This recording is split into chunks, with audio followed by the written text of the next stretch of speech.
Bonjour à tous et bienvenue sur Freeplay. Je suis en compagnie d'un très grand caster de la grande équipe de Rocket Baguette Imagine Action. Salut à toi.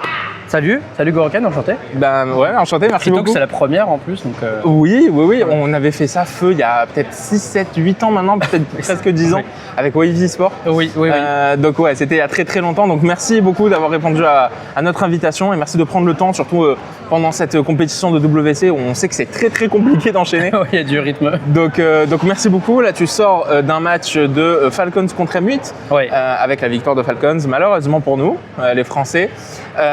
Déjà, la première question, ça c'était pour donner un petit peu de contexte, la première question que je voulais te poser, c'est comment tu te sens en tant que caster pour le WC, sachant que tu sais maintenant qu'il y a ta voix dans toute l'arène. Qu'est-ce que ça te fait?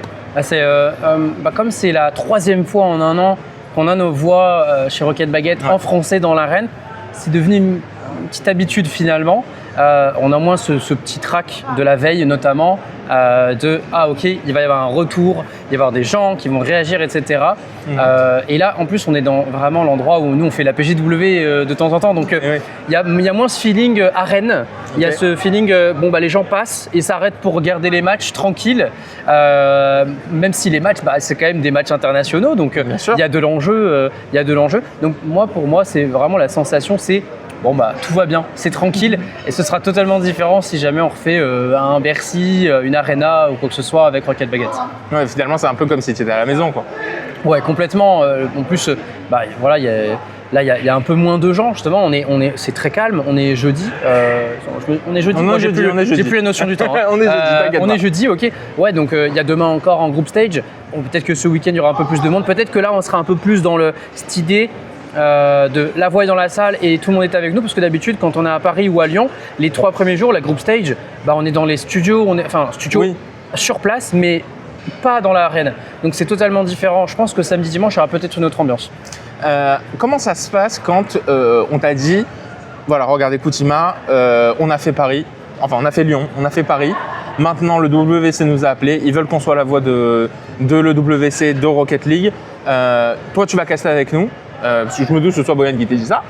C'était assez différent. Pour rentrer dans les détails, c'est le WC qui est venu vers nous finalement. Ok, très bien. Ouais, c'est ça. Et puis après, on est tous arrivés en fait ensemble avec Rocket Baguette. Ça s'est fait un peu par vague en fait. Ok. Voilà, mais globalement, c'est le WC qui nous a contactés. Et à ce moment-là, comment ça s'organise? Parce que je me doute que toi de ton côté, alors tu fais pas que du Rocket League, hein, on est d'accord, tu n'es pas que caster. Ouais, c'est ça, je suis coach principalement à côté, sélectionneur de la Tunisie, coach individuel particulier au quotidien, c'est vraiment mon travail.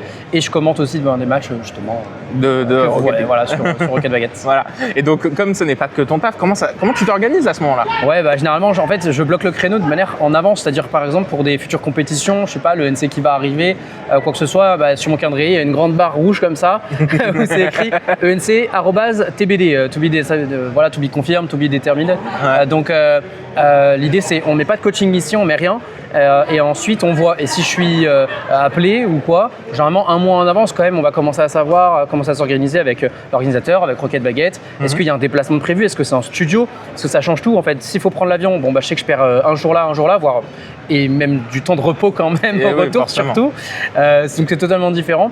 Et généralement je vais pas placer de coaching à ce moment-là. Et puis sur la vie perso, c'est le jet lag aussi qui va être pris, qui va être fort pris. Donc ouais, c'est beaucoup d'organisation aussi en amont. Mais j'aime bien moi vraiment tout regarder au mois à l'avance. Je sais qu'en décembre il y a rien, parce que tout est en novembre, donc sur toutes les compétitions, et donc je m'organise comme ça.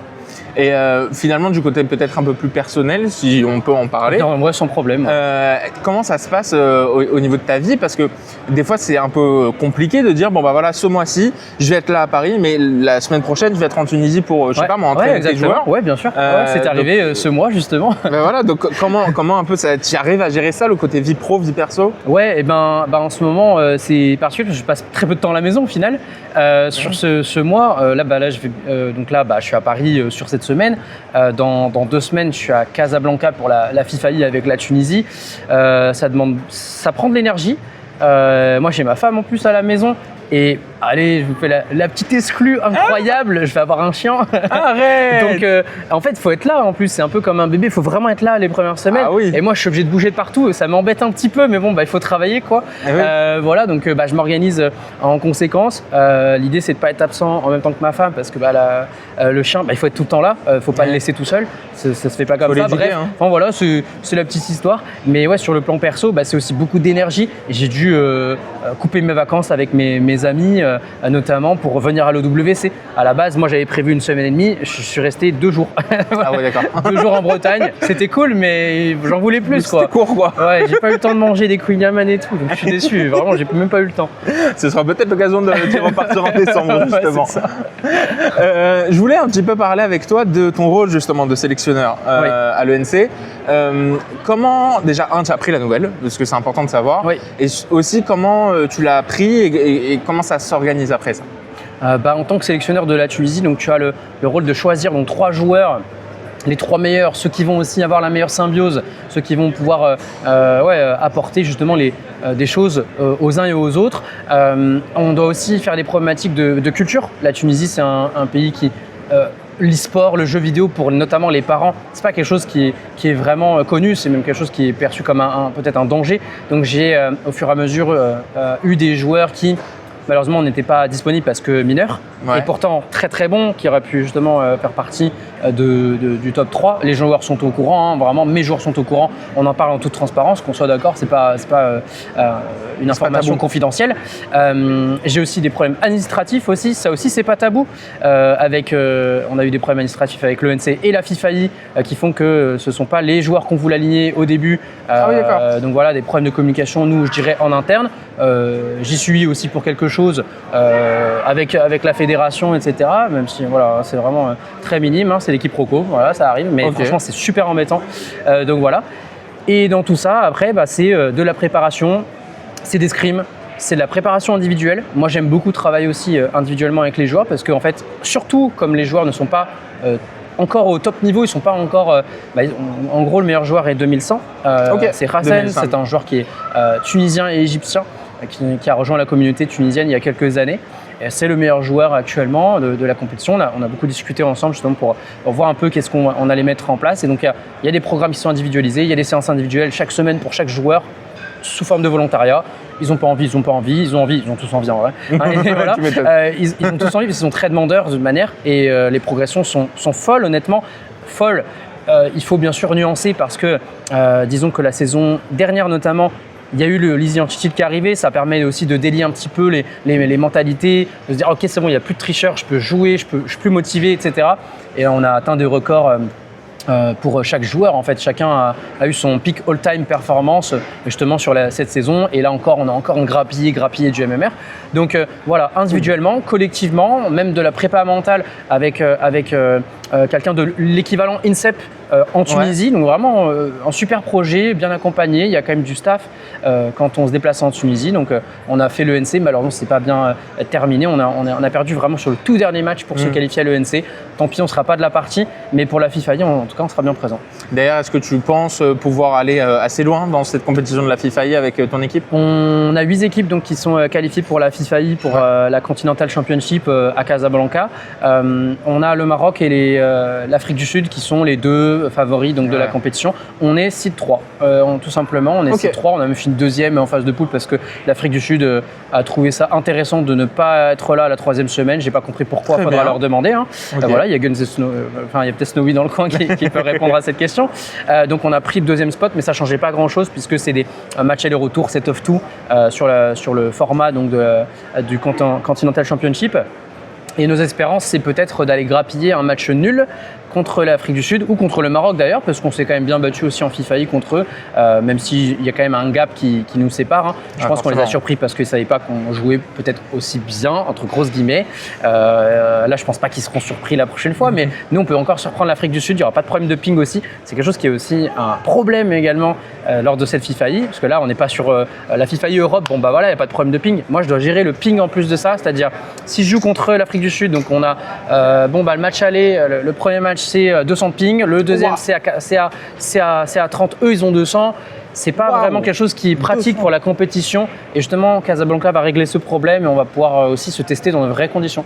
Ok, d'accord. Waouh. Ouais, le ping, ça joue énormément. Hein. D'ailleurs, pour ceux qui ne savent pas, mais tu es coach aussi. Tu as été connu aussi pour ça sur Rocket League. Oui. Et ton coaching est un peu particulier par rapport à tous les coachings qu'on pourrait voir je pense, d'habitude. Et c'est pour ça, je pense qu'il y a beaucoup de joueurs qui veulent être coachés par toi, et notamment des pros. Hein, parce qu'en dehors des coachings plutôt de joueurs qui veulent progresser, il y a aussi des joueurs pros qui veulent aussi progresser par ton prisme. Et ça, c'est ultra intéressant. Il y a une des dernières questions que je voulais aussi te poser, c'est comment est-ce que tu te vois évoluer justement dans ce côté-là, autant en tant que sélectionneur, mais ça peut être aussi en tant que coach de tous les jours et casteur, parce que ça fait vraiment 3 vies complémentaires. Et comment est-ce que tu vois justement la suite de toutes ces choses-là? Dans la suite, je pense que le cast prend quand même une place importante, assez importante. Au niveau du coaching particulier, tout fonctionne et c'est très stable, c'est une situation très stable. Justement, j'ai même la chance d'en vivre justement de ces 3 casquettes justement. Et le coaching particulier est quand même ma source principale stable. Donc je sais que tous les mois, j'ai mes personnes que je suis de manière mensuelle. Donc vraiment, je fonctionne avec des abonnements, c'est cool. J'ai plein de gens qui me contactent, etc. Et donc ça, au moins, ça c'est quelque chose que je vais garder. Donc ça, je pense sur le très long terme. Pour le coaching, là c'est plus aux opportunités que je vais avoir. Voilà, donc des équipes, des jeunes qui vont me contacter. J'ai eu là les plus récents projets en RLCS quand même datent de 1 an. Parce que je me suis pas forcément mis, on va dire, sur le mercato. J'ai aussi envie de souffler un petit peu. Le bénévolat, ça commence à me fatiguer un peu. J'ai 33 ans, il faut quand même commencer aussi à gagner de l'argent. Les joueurs ont aussi envie de donner les chances à d'autres coachs.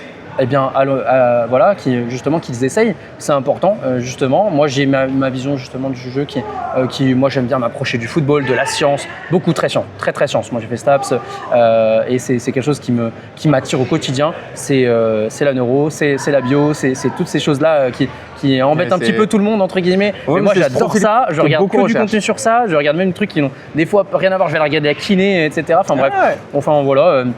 Beaucoup de contenu dans ce sens-là. Et ça, je pense que c'est une part qui commence à descendre parce que les joueurs me contactent de moins en moins. J'ai eu, on va dire, mes petits moments de gloire avec 2021, 2022, 2023, avec le titre de champion de France, avec Sodad notamment. J'ai eu Baguette Squad, j'ai eu des coachings particuliers avec effectivement des joueurs pro, semi-pro également, extra avant qu'ils soient champions du monde, je l'ai beaucoup suivi notamment. Voilà, c'était le moment, en plus je streamais énormément sur Twitch, donc je montrais mes coachings un petit peu, je montrais mes analyses au goût de tout le monde. Mais peut-être, je le dis quand même, il y a une autre part qui va arriver, je pense, c'est que je vais sûrement recommencer à créer beaucoup plus de contenu, essayer un peu plus de revenir. Je pense UE6 est un tournant quand même pour le jeu. Et je pense que ça va être important aussi de repartager justement beaucoup de contenu avec la communauté, de refaire quelque chose. Donc je pense que sur ça, dans l'année qui va arriver, vous allez avoir de mes nouvelles, tout simplement. Voilà. Bah écoute, c'est noté, merci beaucoup. Surtout qu'on le sait, tu as un profil qui est particulièrement, j'ai envie de dire, intéressant pour beaucoup, puisque tu amènes une vision, comme tu l'as dit, STAPS, beaucoup surtout du football, on le voit aussi dans ton cast. Oui, donc c'est aussi plaisant à voir pour les plus footeux d'entre nous. Donc en tout cas, merci beaucoup d'avoir accepté cette interview. Merci pour l'invitation. Merci surtout d'avoir pris de ton temps. On te suit sur les réseaux du coup si tu nous les donnes? C'est ça, Imagination _RL, généralement sur Instagram, sur Twitter. C'est les 2 principaux et peut-être que je reviendrai rapide sur YouTube principalement pour du contenu court et du contenu mi-court, mi-long quoi. Voilà, super. Comme les cheveux. presque des jeux, mais ils sont devenus longs quand même là. En tout cas, c'est noté. Merci beaucoup d'avoir accepté cette interview. Pour voir ou revoir cette interview, évidemment, c'est sur YouTube. N'hésitez pas à aller suivre nos réseaux sur LinkedIn et Instagram et même Twitter. En attendant, on se retrouve pour d'autres interviews dans la semaine, évidemment, de cette EWC. Et bien sûr, évidemment, e-sportez-vous bien. Salut!